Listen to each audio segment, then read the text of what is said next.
Hello everyone, I'm Luke Dorjanella and you're watching Science of Victory. In the last episode, we tried to find the basic but solid setup for the team battle mode. We found that it's 5 tier 8s and 2 tier 1s. But which tank should you pick? That's what we will discuss over the next few episodes.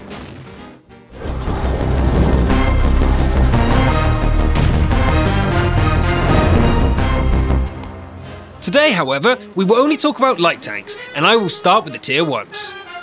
Many ask, what's the point of tier 1s? And I want to answer that question. They are the perfect tool to allow you to find where your enemies are with little risk. Imagine only having combat tanks. If you lose one while scouting, you're now down to 4 big guns. Lose a tier 1? It's a shame, but now you can use that information with all 5 of your combat tanks. However, many teams disregard the 2 tier 1s and play as a team of 5, and that's okay. The slickest of them may even manage to win. Though when they meet with a company of equally skilled players, but with all 7, their luck runs out. But let's not rush ahead. Instead, we should find out which tier 1 light tanks is the best for team battles. Actually, the answer is quite simple. It is enough to look at the basic stats of the tanks.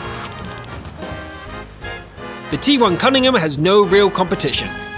It has the best speed of the tier, only the German tank has a better view range. At first glance you may think that the cannon isn't the best and you should pick a different tank. But one gun for the T1 has a cassette that holds an amazing quick-firing 15 rounds. This means it is the only tier 1 that can destroy an opponent in mere moments. Also, if you don't mind spending a bit more for premium shells, then you can even damage some tier 8s. For example, all of the French tanks have little armour and burn very nicely. Besides all of this, the small size of the T1 also lets it occupy positions that most tankers aren't aware of. This may seem like an insignificant detail, but believe me, victory consists of such details, so I recommend remembering this. Now we found the best tier 1 vehicle for team battles, let's look at several examples on how to use it. First of all, it makes a very good passive scout. You can send your main force to one flank and leave a T1 on the other, or near your base. This way you can stay aware of any attack from the rear or counter an otherwise unexpected base capture. I mean, you can control a whole flank with one tiny tank. Also, thanks to its recon data, your allies can shoot at the enemy from afar whilst remaining unseen. But if things do not go as planned and you don't have time to get your combat tanks back to base, then you can sacrifice the scout to reset. The main thing in this situation is to stay calm. Don't reduce the cap in the beginning. Wait for as long as you can and shoot the softest capper. This will buy some seconds for your team. Remember, you'll likely not get another chance. Secondly, you can use the tier 1 as bait. I will show you a battle to explain. We have spotted the enemy combat tanks and know where they are.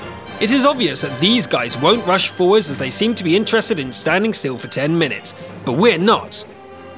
How do we crush such a defense? They are in good positions and are waiting for us, and we're not exactly pro players. We don't have such skill and coordination, but we do know some tricks. Let the small tanks go forward first. Yes, they won't do any damage in the situation, but they might make one of their tier 8s take a shot, maybe even more than one. Meanwhile, our combat tanks will roll out and have the advantage of 1 or more shots. It is crucial to focus your fire against one target at a time to reduce the enemy's damage potential. Good focus brings victory. You must agree that it would have been much harder to win if we didn't have our bait tanks. Thirdly, if you like to play offensively, then the 2 tier 1 tanks are an essential and clever weapon. Get your main strike force close to the enemy and then stand off whilst trying to avoid damage. Meanwhile, the 2 tier 1s travel to the enemy base. Begin the capture. Now the enemy has to go back and stop it with at least 1 tank. As soon as the enemy forces are separated, we rush forward. And it is done. Regarding equipment for the T1, I advise you not to reinvent the wheel at first. Everything is already thought out by others. Take the ventilation, the caminet and the telescope. Plus, it is very important for the tank's commander to have the 6th sense skill. Why? Well, here's an example. We are scouting a flank with a T1. The rest of the team is positioned on the other side. The enemy is there too, and suddenly I see a lamp on my tank. I report it to the commander immediately. Even though I don't see anyone, it is obvious that there is at least 1 enemy tank on my flank, and since our opponents have no tier 1s, they must have split at least 1 of their tier 8s from the other flank. Our team rushes in. With 1 tank up, it's not hard to win. The fact the outcome of this battle was decided by 2 things: us having a tier 1 tank, and its commander having the 6th sense skill. Of course, not many have a leveled crew for the T1. I personally used my crew from another tank and retrained. So in summary, it is better than playing as a team of 5. You will see it for yourself when you get more victories.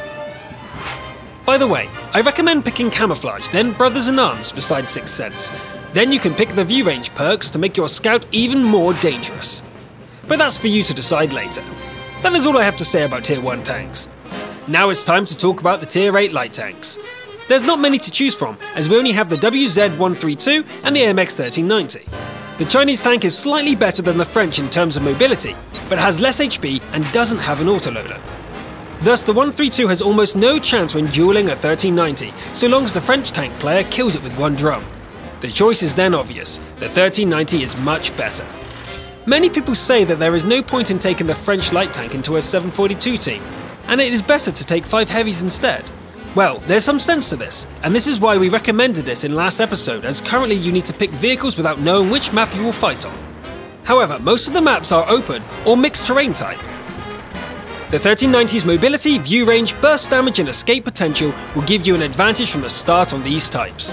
You can also scout enemy movements on city maps, plus it can engage from the rear and cause lots of damage. It is crucial to preserve this fragile balance when playing the French tank, to actively scout without taking too much damage at the same time. Honestly, not many can do it well, so it's the commander's duty to pick the most experienced and skilled players for this tank. Do as you will, but in my opinion the 1390 is a great choice. What about the other light tanks? Well, there are some other good tanks like the T-71 or the Chaffee. Much can be said about them, but I won't, as these vehicles shouldn't really be chosen for team battles. You will lose one of your tier 8s and face the consequences. A skilled opponent will take advantage of this.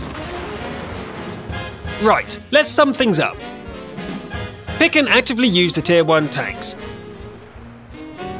Keep your calm when passively spotting, like don't shoot until the moment you absolutely need to.